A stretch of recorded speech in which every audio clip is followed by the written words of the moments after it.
This program is brought to you by thepodcastfactory.com. You're listening to the Pretend You're Fired Today podcast. And now, here's your host, Lisa Rangel. Welcome and hello. Welcome to the 30th episode of the Pretend You're Fired Today podcast. I'm Lisa Rangel, host of the Pretend You're Fired Today podcast and the founder of Chameleon Resumes. We are an executive resume writing, LinkedIn profile development, and job search consultancy firm that helps executives and high potential leaders land their next position faster. And on today's podcast, we're going to chat about how to nail the phone interview. So this way you can continue to move through the interview process. With companies trying to reduce the cost of hire or with HR being virtually located in some organizations, doing phone interviews throughout the interview process is becoming more and more commonplace. And occasionally an entire hiring process is done over the phone and there is no face-to-face meetings. So interviewing successfully over the phone is a skill set that needs to be mastered, just like anything else in your career that will help you to move forward. And today we're going to discuss strategies on how to do this successfully. Executive phone interviews are very different in person or a video interview, and they pose special challenges. When the position you want is on the line, you need to know how to make the right impression in this medium. Employment interviews that take place in person, they can take place in person, they can take place via webcam, via video or Skype, or on the phone. And we've discussed some in-person interview strategies in the past few episodes, and we will address video and Skype interviewing strategies in the next podcast episode. And the big difference for a telephone interview compared to these other two interview types is in a phone interview, you have a lack of an ability, and the interviewer has the same lack of ability to see nonverbal cues. So this is what typically irks most job seekers. In fact, job seekers will often say to me, if I can just get in front of the person, I know I can get the offer. Alas. Well, in today's marketplace, that is not always feasible, and it's becoming less and less feasible as companies embrace phone interviewing. So the best thing to do is not to fight it and to practice phone interviewing, get better at phone interviewing, so this way it becomes a non-issue for you. A telephone interview means you're probably being pre-screened, although nowadays second and subsequent interviews can happen over the phone as well. So you're not always being pre-screened, but it's a large part of the reason why people phone interview is just to get the pre-screen out of the way. So gatekeepers, recruiters, hiring managers, or search committees, they're all looking for specific abilities and traits to be conveyed through the phone interview as if they were doing an in-person interview. So with that in mind, your phone interview can be the most difficult dialogue that you face in the whole process because you need to communicate your brand and what you're about and your achievements through your voice alone and without the aid of your body language or your in-person presentation. So, although you'll have your resume with you and they will have a copy of your resume, the interviewer that is, you're basically doing this whole interview and conveying your whole impression through your voice. You can't depend on any nonverbal or visual clues. So to ace this phone interview, you need to manage what you say and how you say it. And we're going to look at both ways of tackling this type of interview. So keep these staging tips in mind that I'm about to give you when you're scheduled for an executive phone interview. So this way you can use this type of interview to your advantage. That's the key, is you have to not view this as a hardship, but you view this as an opportunity. If they're phone interviewing you, they're phone interviewing everybody. So the person that can embrace it as opposed to the person that fights it, the person who embraces it will win or will typically do better because they're going to be more comfortable. So keep these staging tips and these tactics while on the interview in mind, and you're going to do awesome.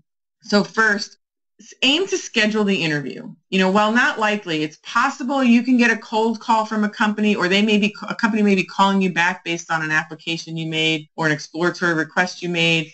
They may say, I just need a few minutes of your time and try to do it on the fly, but I suggest expressing appreciation for their call and then asking them to schedule the interview on a mutually acceptable date and time. It might even be later that day. But the key is to schedule it so you can collect your thoughts, materials in front of you, and prepare and be ready. So if you need to be able to do it on the fly, you need to be mentally prepared for that as well. But I aim to always get it scheduled. Second, when applicable, obviously if it's on the fly, it may not be applicable, but whenever it's scheduled and this is applicable, I say dress the part. While it's tempting to dress down for a phone interview because they're not going to see you, I say do yourself a favor and play the part and get dressed up. I mean, you may not want to do the full suit, but at least business casual, and literally get dressed as if you were doing it in person. Because, the downside to a telephone interview is that there's a perceived informality. And dressing for the interview can impact how you verbally present yourself in addition to the visual if it was an in-person interview. But by dressing casually for an interview because you feel like you're not going to be seen, it may impact how you verbally present yourself as well. So dressing for the interview is important. It helps you project professionalism with your voice because you're having every one of your senses involved in presenting you in a professional manner. Other physical points to help you with your energy and your voice on the phone is to take a brisk walk prior to the call. Stand during the call. Sometimes you convey more energetically when you're standing or after a walk. Smile as you speak also, because even though they can't see your smile, I'm convinced, and studies have shown, that they can hear your smile. It just conveys more positive energy. That's the key. The physical act of smiling just lightens your mood, increases your confidence, you feel better, and you just answer more confidently. Next, make sure that you have a quiet space to conduct this phone interview. Whether it's an office or another location, ensure it's clear of interruption, noise, pets, children. Don't do other things while you're on the phone interview. Keep a glass of water close by. So this way, if you get parched, you're able to just take a quick sip. But have it be a quiet space that's free of noise and interruption. Next, consider your phone line that you're giving. Nowadays, most people are using mobile devices, but whenever possible, to avoid dropped calls or avoiding poor connections, either use a landline whenever possible, or just make sure your phone is completely charged. Consider using a headset as long as you know you're heard clearly and loudly through the call. So this way your hands are free. Your hands being free can really help you because you can take notes. You're not like having the phone crutched in your shoulder there. And if you're like me, you can talk with your hands, which helps with your energy. Even though people can't see you use your hands and see your energy, they're going to hear it through the phone because you're just more free. So that might be something to consider is the phone line you're using, and just make sure that it's going to always have a solid, clear connection. Next, be prepared for this interview like you would any other interview. As I mentioned earlier, sometimes a phone interview can give an impression of it being a little bit more relaxed. And I say, don't make that assumption. With a position or even an executive position on the line, don't skimp on your preparation. Take an in-depth exploration of the organization, the history of the job you want. Be sure that you understand the company's brand, its culture, its history, its challenges, its financial performance, the key sponsorships or client relationships. Research the individuals that you're interviewing with. So this way you know their backgrounds as well. Prepare and treat the phone interview like a regular interview because it is a regular interview. Research salary levels of the position you want in case the conversation, even in a preliminary interview, goes down the path of asking for salary requirements. So just always be ready as if you would for any other interview. Keep your notes close by. While lack of visual cues and body language is a downside to phone interviewing, the upside to phone interviewing is that you can keep notes and references in front of you. If you're sitting at a table in front of you or a desk, you can keep your resume, you can keep your notes in front of you, talking points, the job description ahead in front of you. You can keep a summary of your achievements close by in addition to your resume. Make notes of questions they ask that you can allude to later, or if someone makes a point and it causes you to have a question, write down a brief question so when they get to do you have any questions period, you'll have your questions. You can actually write those down on a phone interview, where sometimes in person that can sometimes be awkward, even though sometimes taking notes is permissible. it sometimes can be awkward. In a phone interview, they can't see you. So as long as you're not losing the rhythm of the conversation, you can take notes, which is great. And you can keep your notes close by. Know yourself. Be practiced. Be comfortable discussing your achievements. Be comfortable discussing the value you bring for each of the items that are important in this particular job in making the hire. Don't expect your experience, especially if you're a very experienced person, don't expect that to just carry you into the next level of the interview. You need to still sell yourself, explain yourself, provide evidence on how you are the person that they should be moving through the process and how you have a competitive advantage. You still need to sell yourself in this type of interview. Next, at the outset of the interview, give the interviewer a full chance to speak. Especially with a phone conversation, they may not hear you if you talk over them, especially if it's a mobile line. So make sure the delivery of your interview is done in such a way that you're giving the interviewer a full chance to speak. Respond at the appropriate times when you know that they have stopped speaking. Don't try to speak over them. And speak at a steady, even maybe a little bit of a slower pace. Vary the tone of your voice, express interest, curiosity, confidence. The tone of your voice can convey interest, can convey curiosity, can convey enthusiasm. However, try not to speak at too high of a level, a tone level or voice level, and don't speak too fast. Sometimes when you're speaking in a little bit of an urgent tone, it can convey enthusiasm, but if it's too much, it can come across as nervous and uncomfortable and awkward. So you just want to temper that and practice it ahead of time. Like leave yourself voicemail messages practicing answers of questions, or practice answers over the phone with friends of yours or an interview coach. So this way you know how your temperament sounds and you can feel the right way to sound, so you know when you're doing it in person that you're doing it the right way. So practice it.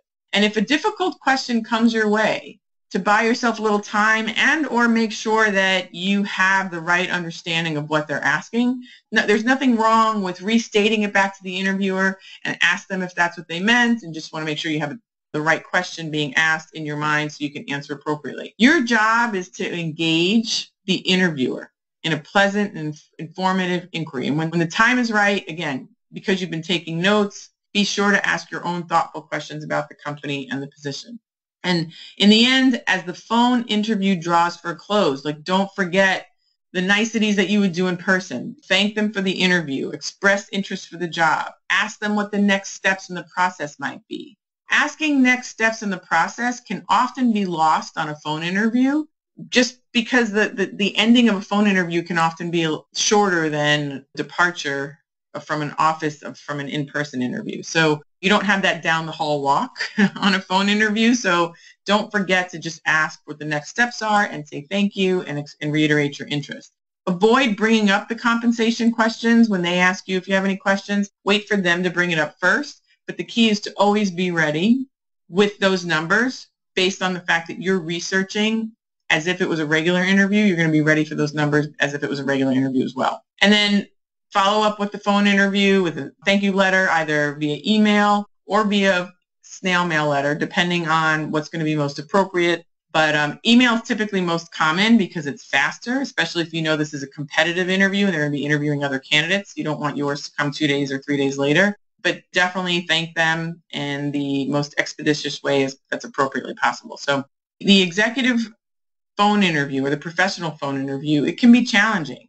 But the key is to realize if they're doing this with you, they're doing it with everyone. So the person who can master this skill set is going to shine best. So be prepared, be on point in order to position yourself to land the offer. Having this skill down will dramatically increase your confidence in the interview process. And this way you're going to know that you can carry on an enthusiastic, interested, engaging, curious conversation with somebody over the phone as well as in person. You know that this is going to be part of the process, so be prepared for it. Don't, shirk it. Don't avoid it. Just embrace it and get better at it each and every time and practice it. So this way, when they say, we're going to schedule a phone interview, you can say, great. instead of going, okay, and they can hear the hesitation in your voice. So now you want to do this confidently. So if you found this helpful and you want more interview prep resources, go to our interview prep sheet at interviewprepsheet.com, and you can download our interview prep sheet and you'll be covered. You'll have your bases covered for your next interview, and you will be crushing that interview with this prep sheet. So we have additional interview tactics and strategies for you to nail on, you'll be able to use on your next interview or even your performance review, because these tactics can also be used in performance reviews or internal interviews for promotions. It's really about selling yourself. So go to interviewprepsheet.com and get the interview prep sheet. In the past episodes, we've talked about the only way to truly protect yourself from job loss is to pretend you're fired today, make a list of the activities you would do to start finding your next job, and then doing those activities proactively while you're still working. This is a key premise in the pretend you're fired today concept, is to build demand for yourself before you need it. Keep your network primed, keep your network active, stay in the forefront of your network's mind, and create demand for yourself consistently. I want you to be in demand when you need it. So therefore, you need to create the demand before you need it. So this way, if your job situation changes unexpectedly or just goes in a direction that you're really not happy with, you're not stuck. You already have pent-up demand for what you do by doing these actions that we discussed today as well in our prior episodes, and you're going to be able to find what you need quickly.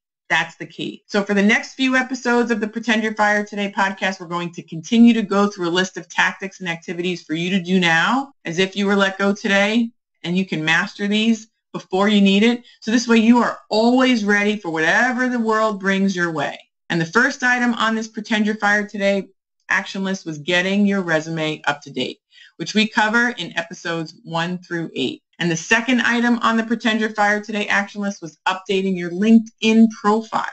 And you can review how to do that in episodes 9 through 12.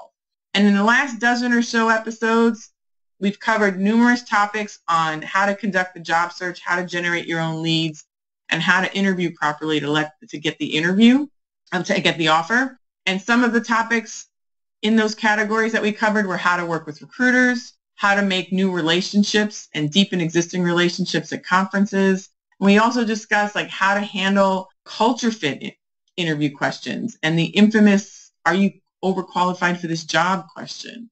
So having that under your belt, having that knowledge and those tactics under your belt will help you conquer your next interview. So you're going to want to revisit those episodes.